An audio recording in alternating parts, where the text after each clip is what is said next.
bezpečno. Přicházím k pánovi, říkám, halo pane, slyšíte mě? Neodpovídá, já vám budu říkat, já vám to budu manažovat. Jo, teď se mu podívám do té dutiny ústní, nic tam nemá, zakláním mu hlavu. Když mám někoho na pomoc, tak ti řeknu, Honziku, pojď tady. Podrž mi ho takhle rukama. Výborně, výborně. Takže já teďka si to oddělám, ať pořádně vidím. A teďka jak sluchem, tak zrakem.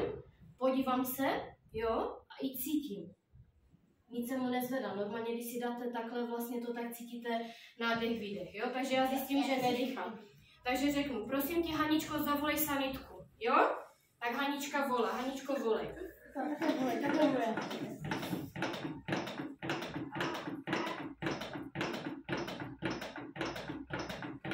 17, 18, 19, 20, 21, 22, 23, 24, 25, 26, 27, 28, 29, 30.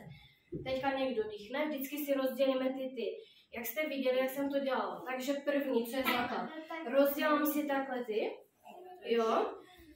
Dám to zhruba, jak má prsní bradavky, uprostřed. No, to je děcka, to je normální, jo. A tady tohle s tou částí vlastně masíruju, jo. Dám si to tady, mám propnuté lokty. A nedám to, jo. Jo, nevím, že bych dělala něco takového. Ne, vždycky zůstanu takhle, jo. A jedu vlastně, můžete si u toho zpívat. Roničky, kdo pak vám tam, jo, znáte to.